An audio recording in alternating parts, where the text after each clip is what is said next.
Well, last week I cut the old cherry tree down and made a wildlife-friendly log pile from it. And once we had a bit more space in the garden, it made it a lot easier to visualise exactly how we wanted our new raised beds to look.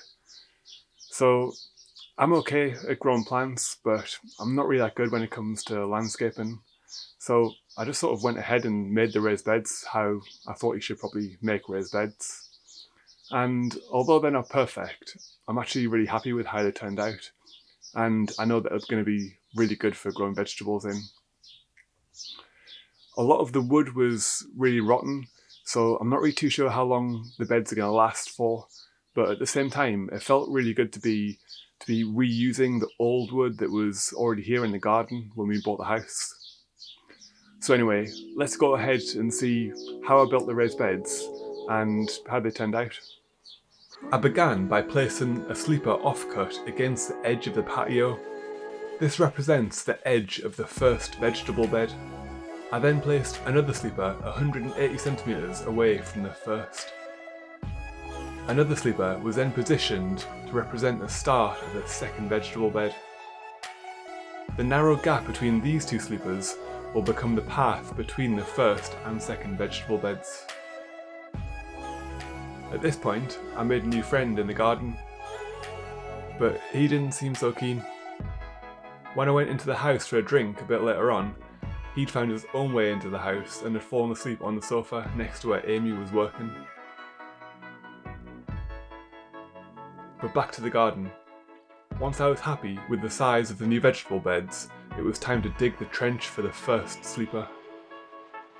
I placed the first row of sleepers and used a spirit level to get them roughly level.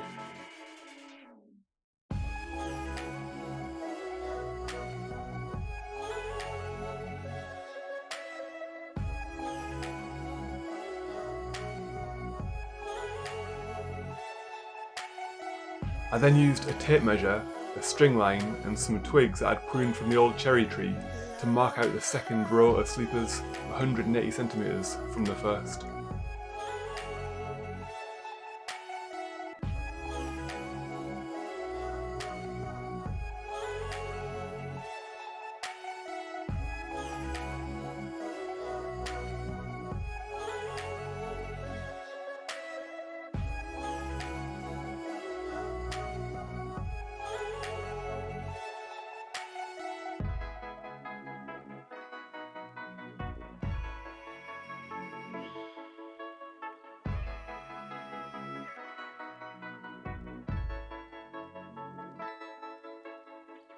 Now, it was simply a case of repeating the process at the spacings I'd worked out at the beginning.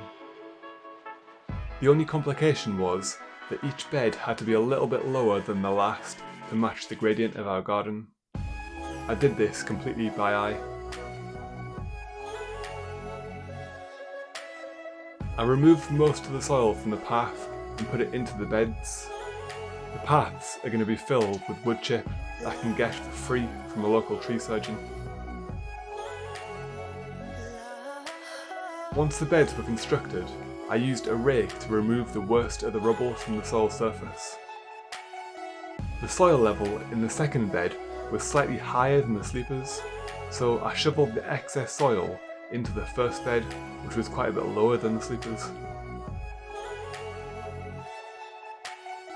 This is what the first two beds looked like once I'd finished. The next day, I filled the paths with wood chip.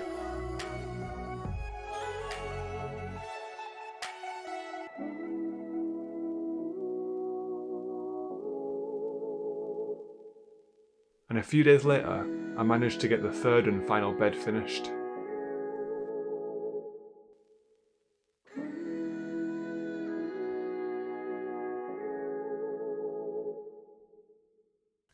So that's it, and I think most of the heavy work is done now, which is quite a relief actually, and I'm really looking forward to getting growing our own food.